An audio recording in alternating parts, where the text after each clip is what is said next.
ಒಂದು ರಸಗೊಬ್ಬರಕ್ಕೆ ಜನ ಬೆಳಗಿನ ಜಾವದಿಂದ ನಿಂತರೂ ಕೂಡ ಬೇಜವಾಬ್ದಾರಿಯಿಂದ ಇವರೇನು ಕತ್ತೆ ಕಾಯ್ತಾ ಇದ್ದಾರಾ ಇಲ್ಲ ಹಂದಿ ಕಾಯ್ತಾವ್ರ?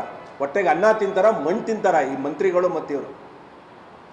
ಕೃಷಿ ಮಂತ್ರಿ ಜವಾಬ್ದಾರಿ ಏನ್ರಿ? ದಿನ ಬೆಳಗ್ಗೆ ಆದರೆ ಬಂದು ಜಿಲ್ಲೆಗಳಿಗೆ ಹೋಗಿ ಭೇಟಿ ಮಾಡಬೇಕು, ರೈತರ ಸಮಸ್ಯೆಗಳನ್ನ ಕೇಳಬೇಕು. ರಸಗೊಬ್ಬರ ಇದೆಯಾ, ಬಿತ್ತನೆ ಬೀಜ ಇದೆಯಾ, ರೈತರು ಈ ದೇಶಕ್ಕೆ ಅನ್ನದಾತ ಅನ್ನ ಹಾಕೋನು.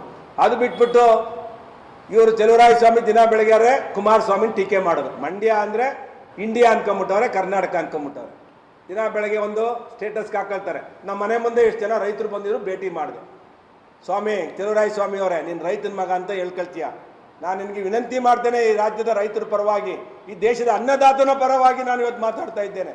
ಮೊದಲು ಹೋಗಿ ಕೇಂದ್ರ ಸರ್ಕಾರಕ್ಕೆ ಹೋಗಿ ನೀವೇ ಖುದ್ದಾಗಿ ಭೇಟಿ ಮಾಡಿ ತಕ್ಷಣ ಏನಾಗಬೇಕು, ನಾವು ನಿಮ್ಮ ಜೊತೆ ಬರ್ತೇವೆ. ಸಂಸದರನ್ನು ಕೂಡ ಅಲ್ಲೇ ಇದ್ದಾರೆ, ಎಲ್ಲರೂ ನೀವು ಬಂದರೆ ಅಲ್ಲೇ ಸಂಸದರನ್ನು ಭೇಟಿ ಮಾಡಿಸ್ತೀವಿ. ನಮ್ಮ ರಾಜ್ಯಾಧ್ಯಕ್ಷರು ಕೂಡ ಕರ್ಕೊಂಬರ್ತೀವಿ, ನಾವು ಯಡಿಯೂರಪ್ಪನವ್ರು ಕರ್ಕೊಂಬರ್ತೀವಿ ಬೇಕಾದ್ರೆ. ನಾವು ಮೊದಲು ಈ ಪ್ರಾಬ್ಲಮ್ ಸಾಲ್ವ್ ಮಾಡೋದನ್ನು ಕಲೀರಿ.